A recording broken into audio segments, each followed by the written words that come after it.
Hello friends, ಇವತ್ತು IBPS clerk prelims result ಬಿಟ್ಟಿದ್ದಾರೆ. Friends, ನಂದು ರಿಸಲ್ಟ್ ನೋಡಿರಿ, ಪ್ರಿಲಿಮ್ಸು ಕ್ಲಿಯರ್ ಆಗಿದೆ. ಫ್ರೆಂಡ್ಸ್, ನಂದು ಎಲ್ಲ ಪ್ರಿಲಿಮ್ಸು ಕ್ಲಿಯರ್ ಆಗುತ್ತೆ ಬ್ಯಾಂಕ್ ಎಕ್ಸಾಮಲ್ಲಿ. ಫ್ರೆಂಡ್ಸ್, ನಿಮ್ಮದು ನೋಡಿರಿ main examination date okay 29 November, ಅಂದರೆ ಜಸ್ಟ್ 9 ಡೇಸ್ ಲೆಫ್ಟ್. ಫ್ರೆಂಡ್ಸ್ ನೋಡಿರಿ, last year Karnataka prelims cut off 64.5 ಇತ್ತು. ಫ್ರೆಂಡ್ಸ್, ಈ ಸರಿನೂ ಜಾಸ್ತಿನೇ ಇರುತ್ತೆ ಫ್ರೆಂಡ್ಸ್, ಯಾಕಂದರೆ ಕಾಂಪಿಟೇಷನು ಜಾಸ್ತಿ ಇದೆ. ಫ್ರೆಂಡ್ಸ್ ನೋಡಿರಿ, ನಂದು ಈ ಸರಿ ಟೋಟಲ್ ಅಟೆಂಪ್ಟು 76 ಮಾಡಿದ್ದೆ 100ಅಲ್ಲಿ. ಫ್ರೆಂಡ್ಸ್ ನೋಡಿರಿ, ಕಟ್ ಆಫು ಎಷ್ಟು ಬಂದಿದೆ ಅಂತ ಫುಲ್ಲು ಸ್ಕೋರ್ ಕಾರ್ಡ್ ಬಿಟ್ಟ ಮೇಲೆ ಗೊತ್ತಾಗುತ್ತೆ. ಫ್ರೆಂಡ್ಸ್, ಇನ್ನೂ 2 ಡೇಸಲ್ಲಿ ಸ್ಕೋರ್ ಕಾರ್ಡ್ ಬಿಡ್ತಾರೆ, ಅವು ನಾನು ಶೇರ್ ಮಾಡ್ತೀನಿ ಸ್ಕೋರ್ ಕಾರ್ಡು. ಇದು ನಮ್ಮದು ಸ್ಟೇಟಸ್ಸು ಓಕೆ. ಸ್ಟೇಟಸ್ ಅಂದರೆ ನೀವು ಪಾಸ್ ಆಗಿದ್ದೀರಾ ಇಲ್ಲ ಅಂತ ಅರ್ಥ. ಇದು ನೋಡಿರಿ, ನಿಮ್ಮದು ಕಂಗ್ರ್ಯಾಚುಲೇಷನ್ ಬಂದರೆ ನಿಮ್ಮದು ಎಕ್ಸಾಮ್ ಕ್ಲಿಯರ್ ಅಂತ ಅರ್ಥ. ನೀವು eligible for main examination.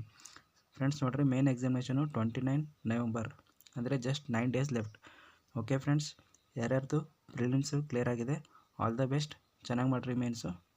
Thank you.